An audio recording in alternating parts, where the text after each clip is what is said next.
tayo'y di na nagkita. Magandang araw po sa inyong lahat, mga giliw naming tagapakinig.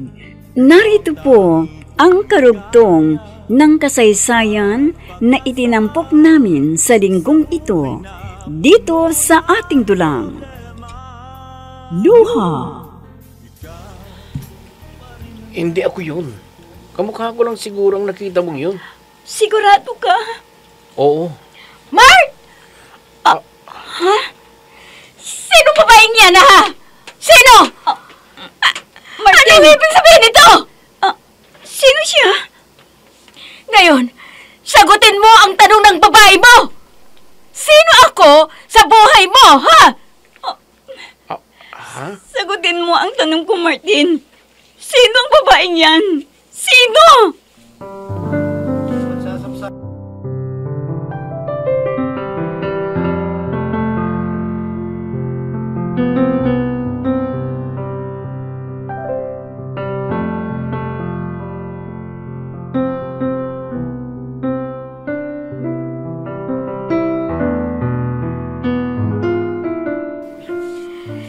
Ginagalaw mo rin ba siya, ha?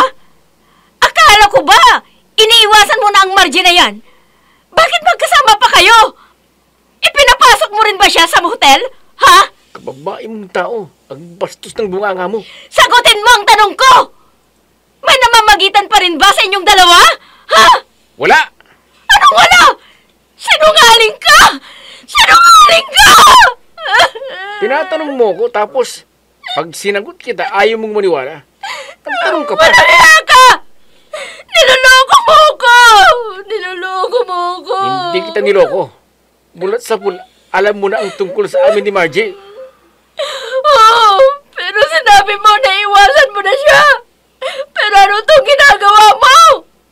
Habang ginagamit mo ako, ginagamit mo din pala siya. Manluloko ka! Kahit kailan, hindi ko pa nagalaw si Margie. Sinungaling! Pwes, kung ayaw mong maniwala, di wag!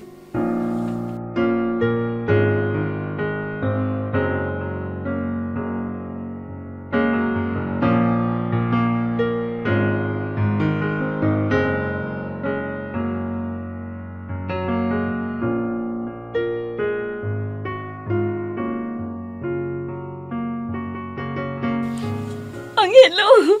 Margie, bakit? Kumusta ang pag-usap ninyo ni Mark? Totoo nga na may ibang babae sa buhay niya. Kamuntik niya akong napaniwala na hindi siyang nakita ko sa address na binigay ng nanay ko. Yan pala, totoo.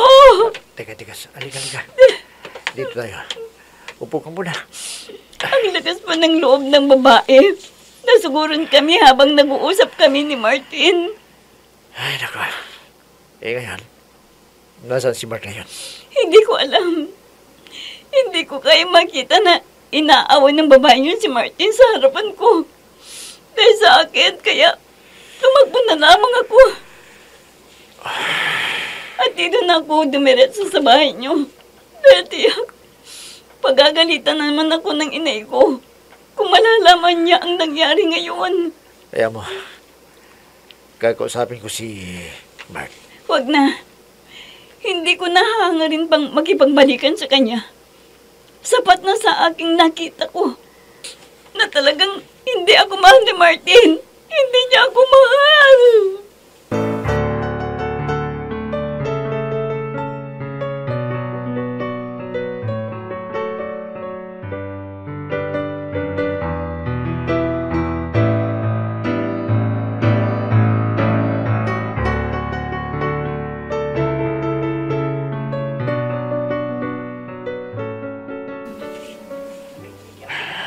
Nasaan na kaya si Margie?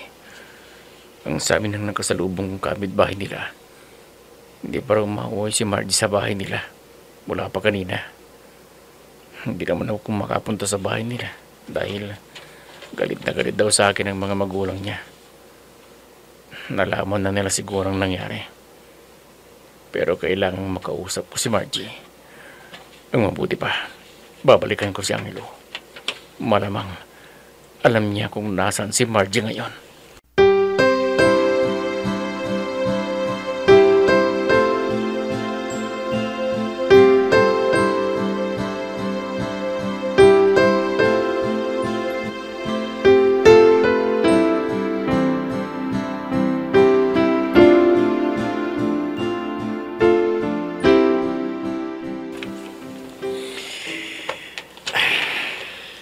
Margie, anong plano mo ngayon? Hindi ko alam. Gusto mo bang ihatid na kita sa inyo? Ayoko pang umuwi. Dahil natitiyak ko na pagagalitan lang ako ng inay.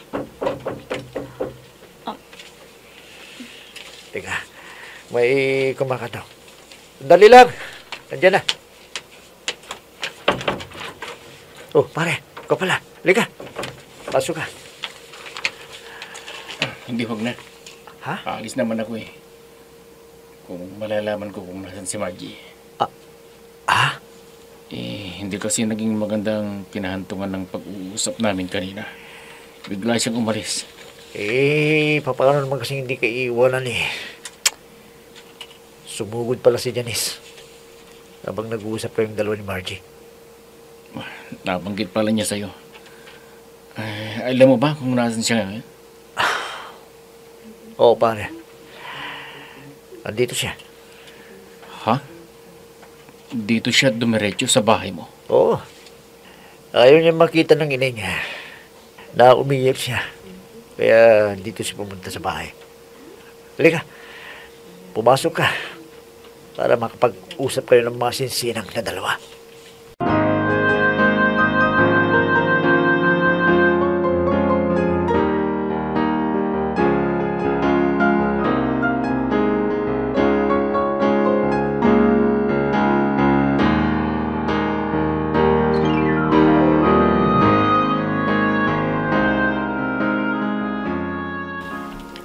Ano bang ginagawa mo dito? Ikaw, anong ginagawa mo dito sa bahay ni Angelo? Halika na.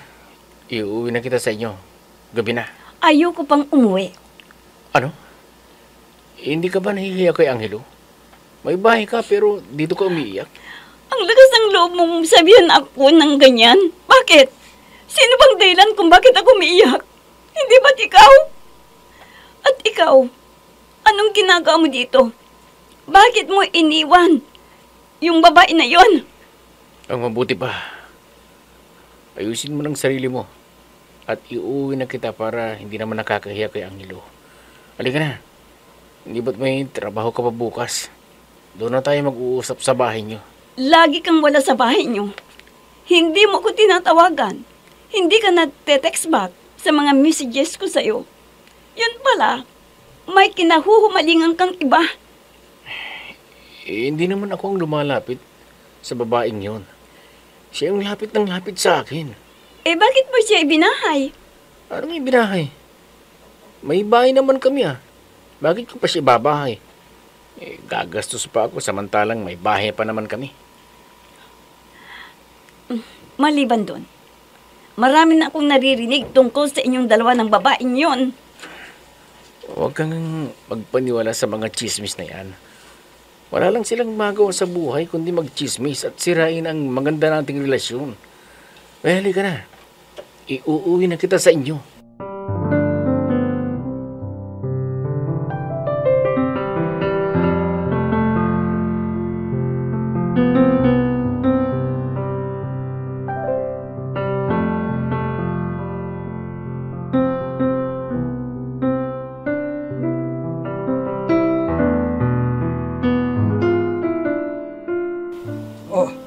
Narito ka na pala. Saan ka na naman ba galing, ha? Sa kaibigan ko, inay. Kaibigan? Nanliligaw ka na naman, ano? Sino na naman ang idadagdag mo sa mga nobya mo, ha? Inay naman, kung magsalita eh. Parang ako na ang pinakagwapong lalaki na kabilaan ng nobya. O, hindi ba? May Margie ka na nga. May nababanggit ka pang Janice. Huwag kayong mag-alala, inay. Kung sino ang gusto ninyong pakakasalan ko, yun ang pakakasalan ko. Si Margie. Sino pa ho ba? Siyang gusto niyo Hindi siyang pakakasalan ko. O, kunwari ka pa. Umiiwas ka lang sa sermon ko. May pagkain ho ba tayo dyan? Nagugutom na ako Wala pa. Magluto ka kung gusto mo. Pagod ako sa paglalaba ng damit ninyong mag-ama.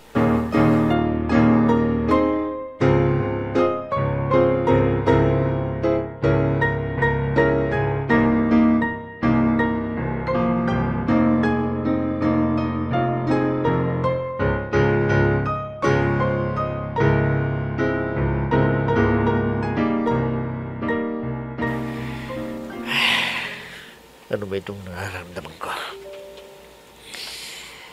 Nasabi ko nang mag-usap silang dalawa ni Margie at Martin, pero parang ko naman silang mag-usap. Ano ba talaga nararamdaman ko ito? Umiibig na ba ako kay Margie? O naaawa lamang ako sa kanya? O hindi. Hindi dapat na mangyari ito. Dahil magkaibigan kaming matalik ni Mart.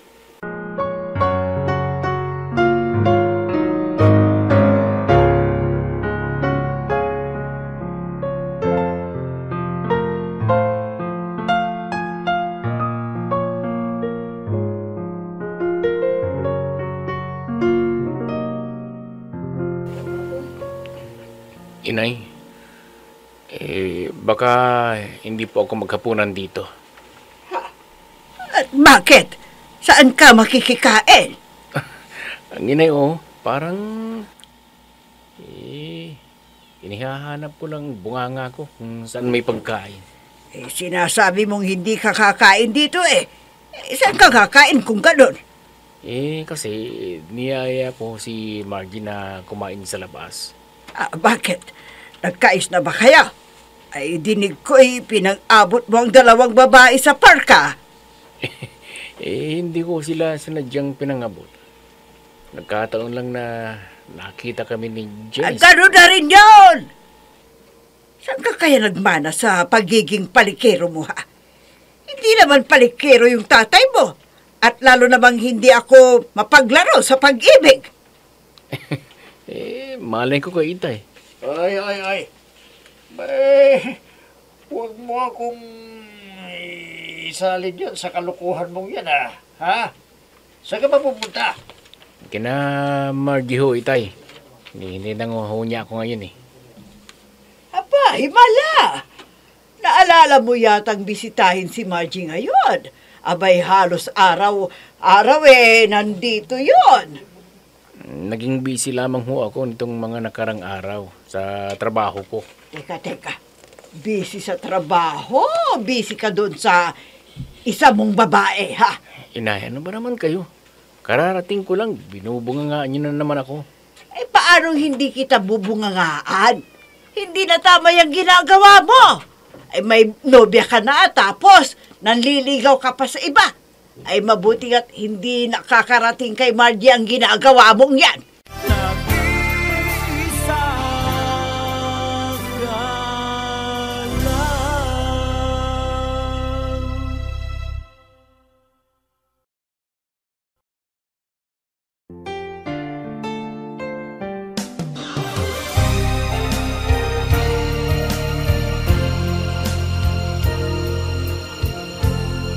Magmula nang tayo'y di na nakita. Oh, Angelo, napasyal ka.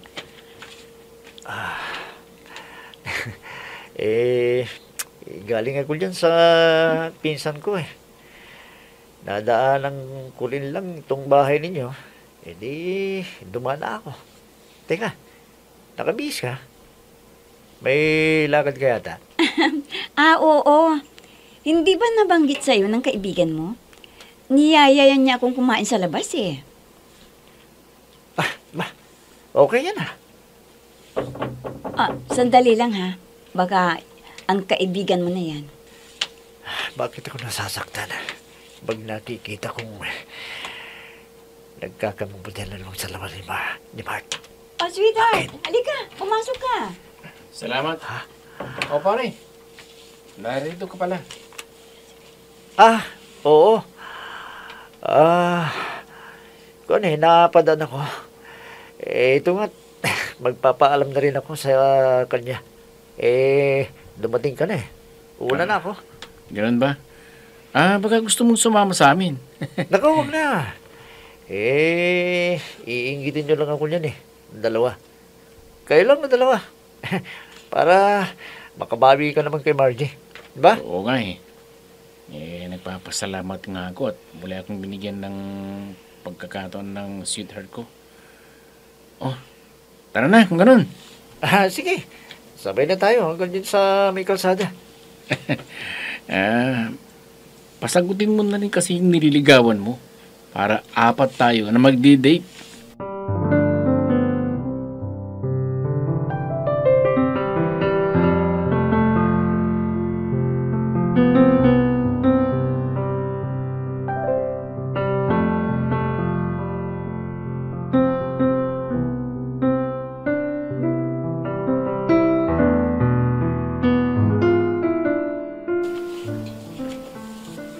Mabuti na lamang at binigyan ako ng isa pang pagkakataon ni Margie. Kami na ulit. Pero bakit kaya naroon si Angelo?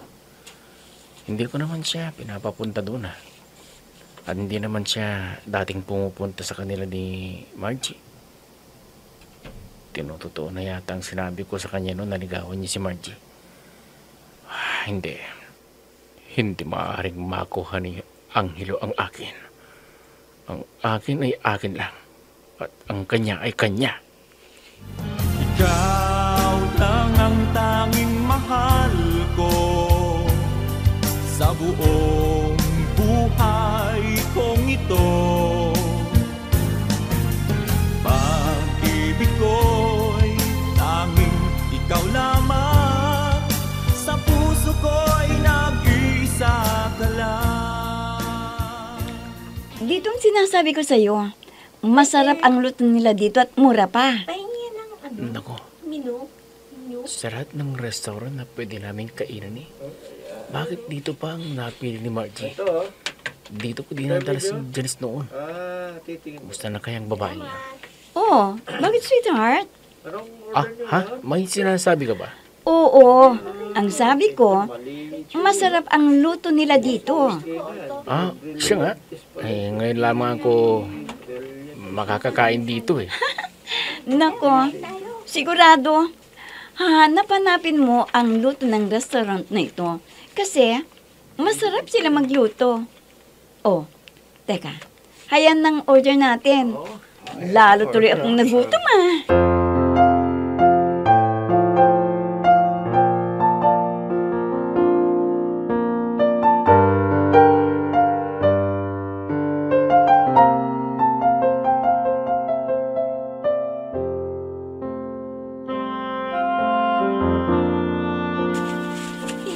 Pwedeng magkamali. Si Marjon at ang nobya niya. Hindi ako makakapayag na mawawala sa akin si Mart nang ganun-ganun na lang. Kung mawawala sa akin si Mart, mawawala rin sa kanya si Mart. Tingnan ko lang kung hindi siya iiyak sa gagawin ko. Hindi ako basta-basta iiyak sa isang tabi lang. Lalaban ako.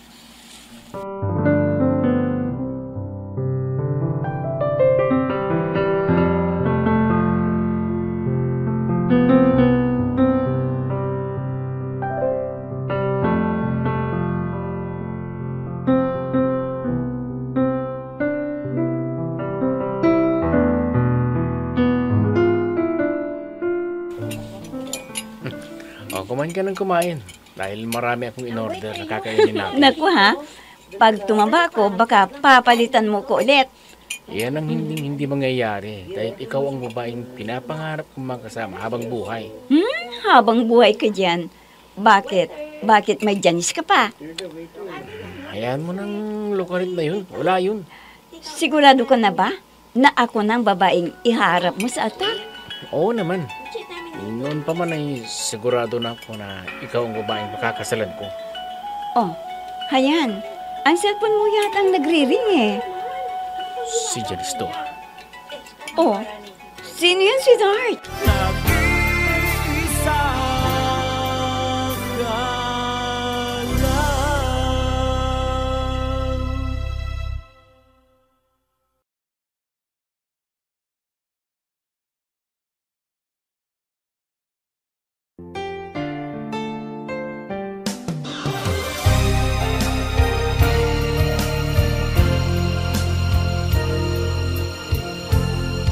Magmula nang tayo'y dinanag. Iiwasan na kaya ni Martin si Janice? Mga giliw naming tagapakinig, sundan bukas ang huling yugto ng kasaysayan na itinampok namin sa linggong ito dito sa ating tulang. Luha! Mga nagbibigay buhay sa ating dula ay sina Mayra Abrehal Narnola, Susan Madikdem, Robert De Guzman, Jun Cabato, Emma Dalope, Andrea Solar, Ami Diaz, Jonathan Bravo, at si Oscar Ora. Technical Supervision at Musika, Oscar Ora. Nilapatan ng tunog ni Robert De Guzman, Willie Francisco. Sa panulat at direksyon, Eva Alcoriza. Inihahandog sa inyo ng F3 Recording Studio para sa Pambansang Radyo ng Pilipinas, Bombo Radio, Philippines.